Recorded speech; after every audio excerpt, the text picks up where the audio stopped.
అందరికీ నమస్కారం. మార్కాపురం జిల్లా ఏర్పాటులో నిర్లక్ష్యం, వెనుకబాటులో మరో వెనుకబాటుతనం. ప్రజలు అయిష్టంగానే మార్కాపురం జిల్లాని ఒప్పుకుంటున్నారా? మీ ఇష్టాలను కూడా ప్రభుత్వం దృష్టికి తీసుకెళ్లేటువంటి వెసులుబాటు రాష్ట్ర ప్రభుత్వం కల్పించింది. ఇంకెందుకు ఆలస్యం? నడుం బిగించండి, కలెక్టరేట్లోకి వెళ్ళండి. మార్కాపురం జిల్లా ఏర్పాటు, అభ్యంతరాలు, స్వీకరణ, సూచనలు అనేటువంటి ఒక బాక్సును కూడా మీ విలువైన సలహాలు సూచనలు తీసుకునేందుకు ప్రభుత్వం ముందడుగు వేసింది. సో ప్రజలు నిర్భయంగా కూడా మీ సలహాలను సూచనలు ఆ పెట్టెలో వేయచ్చు. మార్కాపురం జిల్లాల పునర్విభజన, ఏర్పాటు, అభ్యంతరాలు, స్వీకరణ, సూచనలు ఈ కార్యక్రమాలు కూడా ప్రభుత్వం అధికారికంగా నిర్వహిస్తూ ఉంది. ఎవరైనా కూడా మార్కాపురం జిల్లా ఏర్పాటుకు సంబంధించి వారికి అభ్యంతరాలు కనుక్కుంటే నిర్భయంగా, ఇది ఎవరైనా కూడా మార్కాపురం జిల్లా ఏర్పాటు కనిగిరి కానీ, గిద్దలూరు కానీ, ఎర్రగొండపాలెం కానీ, మనకి మార్కాపురం ఈ 4 నియోజకవర్గాల్లో ఉన్నటువంటి ప్రజలు భయపడాల్సిన పనిలే. ఇది పొలిటికల్ గా కేసులు పెడతారేమోనని ఆందోళన పడాల్సినటువంటి అవసరం లేదు. ఇది ప్రభుత్వం కల్పించినటువంటి హక్కు. మీ ప్రాంతాలు విభజన సరిగా జరగలేదు అని మీరు సంకల్పించినప్పుడు మీరు ఎందుకు ఖాళీగా ఆలోచనలో పడతారు?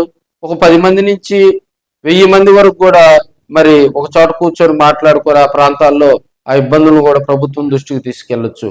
మీరందరూ కూడా చేయాల్సిన పని ఒకటే. ఈ మధ్య కాలంలో ఈ అభ్యంతరాలు సూచనలకు సంబంధించినటువంటి అప్లికేషన్స్ కూడా వాట్సాప్ గ్రూపుల్లో ఉన్నాయి. లేదంటే నాకు పర్సనల్ గా మెసేజ్ చేసిన అవి మీకు నేను పంపిస్తాను. సో మీరు ఆ కాగితాలు తీసుకొని దాని మీద సంతకాలు పెట్టి ఆ ప్రాంతాన్ని ఎందుకు మీకు జిల్లా ఏర్పాటు వల్ల మీకు ఎలాంటి ఇబ్బందులు వస్తున్నాయి. సపోజ్ కురిచేడు ప్రాంతం, దొనకొండ ప్రాంతం మార్కాపురం జిల్లాలో కలపలేదు, దాన్ని తీసుకొచ్చి ప్రకాశం జిల్లాలో కలిపారు. ఇలా కలపటం వల్ల అక్కడ ఉన్నటువంటి ప్రజలకు ఏమిటి ఇబ్బంది, దాన్ని స్పష్టంగా రాసి మీ ఫోన్ నెంబర్ వేసి మీ డీటెయిల్స్ ఇచ్చేసి మీ ఊరి పేరు అవన్నీ రాసి కనుక ప్రకాశం జిల్లా కలెక్టరేట్ లో ఉన్నటువంటి ఆ పెట్టెలో గనక వేస్తే ఖచ్చితంగా దీని మీద జిల్లా కలెక్టర్ పై అధికారులకు నివేదిస్తారు.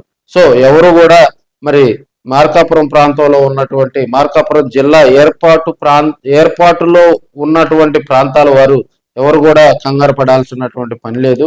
మార్కాపురం జిల్లా ఏర్పాటుకు తొలి అడుగు మాత్రమే పడింది. సో ఇంకా బౌండరీస్ గీయాలి, అదేవిధంగా ప్రజల దగ్గర నుంచి అభ్యంతరాలు స్వీకరించాలి, వాటిలో సాధ్యాసాధ్యాలను పరిశీలించాలి, దాన్ని ప్రభుత్వం దృష్టికి తీసుకెళ్లాలి. అదేవిధంగా ఇంకా ఏదైనా కూడా ఒక ప్రాంతంలో ఉన్నటువంటి వ్యక్తులు బలంగా గనక వారికి సంబంధించినటువంటి ఆ వాణిని కనుక వినిపించినట్లయితే దాన్ని కూడా ప్రభుత్వం ప్రెస్టేజ్ ఇష్యూగా తీసుకొని దాన్ని ఖచ్చితంగా కూడా ఆ ప్రాంత ప్రజలకు ఆమోదయోగ్యంగా కూడా ప్రజలు అభిష్టం మేరకే ప్రభుత్వం పనిచేస్తుంది కాబట్టి ఖచ్చితంగా దాని మీద యాక్షన్ ఉంటుందని కూడా మరి రాజకీయ విశ్లేషకులు చెప్తా ఉన్నారు. సో దొనకొండ, కురిచేడు ప్రాంతాల ప్రజలందరూ కూడా మరి ఆందోళన పడాల్సిన అవసరమే లేదు. మరి ప్రతిరోజు కూడా ఆ పెట్టె అక్కడే ఉంటది. మీరు వెళ్ళి ఆ కలెక్టరేట్ లో ఉన్నటువంటి ఆ ఫిర్యాదుల బాక్స్ లో గనక మీ సలహాలు సూచనలు అభ్యంతరాలు గనక దాంట్లో గనక వేస్తే ఖచ్చితంగా దానికి సంబంధించినటువంటి యాక్షన్ ఉంటుంది. అయితే మార్కాపురం జిల్లా ఏర్పాటుకు సంబంధించి మెయిన్ గా కూడా దొనకొండ, కురిచేడు ప్రాంతాలను మార్కాపురం జిల్లాలో కలపాలని వారు ఎప్పటి నుంచో కూడా ఆ ప్రాంతంలో ఉన్నటువంటి ప్రజలందరూ గట్టిగా వినిపిస్తా ఉన్నారు. అదేవిధంగా శ్రీశైలాన్ని గనక మార్కాపురం జిల్లాలో గనక కలిపితే ఆర్థికంగా కొంత వెసులుబాటు ఆ జిల్లాకు ఉంటది. సో వెనుకబడినటువంటి జిల్లాను ఇంకా ప్రత్యేక జిల్లా చేసి 4 నియోజకవర్గాలు చేసి ఇంకా వెనుకబాటుతనానికి తీసుకెళ్లారని ఇటు వైసీపీ అయితే గగ్గోలు పెడతా ఉంది.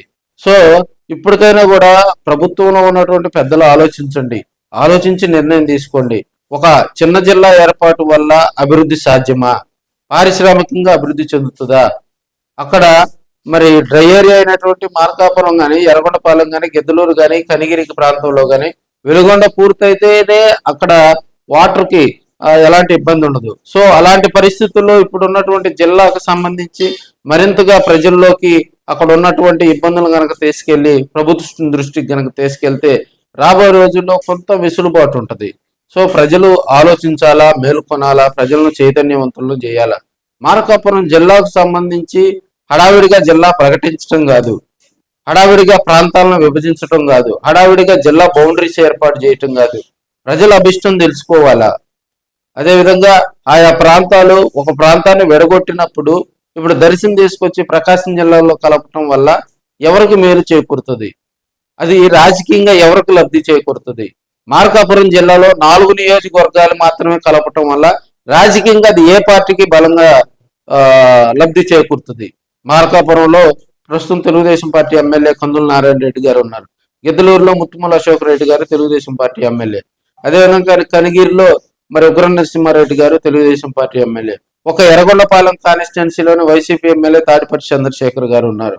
సో రాజకీయంగా కూడా మార్కాపురం జిల్లాను విడగొట్టడం వల్ల ఎవరికి ప్రయోజనకరంగా ఉంటుంది, ఎవరికి ఇబ్బందులు ఉన్నాయి, అవన్నీ కూడా గమనించాలి. సో ఇప్పుడైనా కూడా ప్రజలు మేల్కొనండి. మార్కాపురం దొనకొండను కురిచేడును తీసుకొచ్చి ఎక్కడో 100 కిలోమీటర్ల దూరంలో ఉన్న ప్రకాశం జిల్లాలో కలపడం వల్ల ఇబ్బంది లేని ఇవన్నీ పునరాలోచించి రాబోయే రోజుల్లో కూడా ప్రజల అభిష్టాలను ప్రభుత్వం దృష్టికి తీసుకెళ్తే ఖచ్చితంగా కూడా దీంట్లో కేసులు పెడతారనే భయపడాల్సిన పని లేదు. ఇది కంప్లీట్ పొలిటికల్ కి సంబంధించింది కాదు. సో ప్రజలు, మహిళలు, ముఖ్యంగా యువత, దొనకొండ కురిచేడు ప్రాంతాల్లో ఉన్నటువంటి యువత అక్కడ పారిశ్రామికంగా ఆయా ప్రాంతాలు అభివృద్ధి చెందాలన్నా, రాబోయే రోజుల్లో రాబోయే తరానికి అక్కడ మంచి ఉజ్వల భవిష్యత్తు ఇవ్వాలన్నా కూడా మీరు మేలుకొనండి. మరి కలెక్టరేట్ లో ఉన్నటువంటి ఫిర్యాదులు దానికి సంబంధించి కూడా ఎటువంటి నిర్భయంగా రాజకీయ ఒత్తిళ్లకు లోను కాకుండా మీ మీ ప్రాంతాల అభివృద్ధికి సంబంధించి తొలి అడుగు వేయండి, సక్సెస్ అవుతారు. రాబోయే రోజుల్లో మీకు మీ బిడ్డల భవిష్యత్తు ఉజ్వలంగా ముందుకు వెళ్ళాలంటే మీ ప్రాంతాలను అక్కడ ఉన్నటువంటి మార్కాపురం జిల్లాలో కనుక కలిపితే అటు రైతులకు, యువతకు ప్రత్యేకంగా కూడా ఎలాంటి ఇబ్బంది ఉండదని రాజకీయ విశ్లేషకులు అయితే చెప్తా ఉన్నారు. రాబోయే ఈ 30 రోజుల్లో కూడా అక్కడ ఉన్నటువంటి యువత ఎలాంటి అడుగు వేస్తుంది అనేది కూడా చూద్దాం మరి.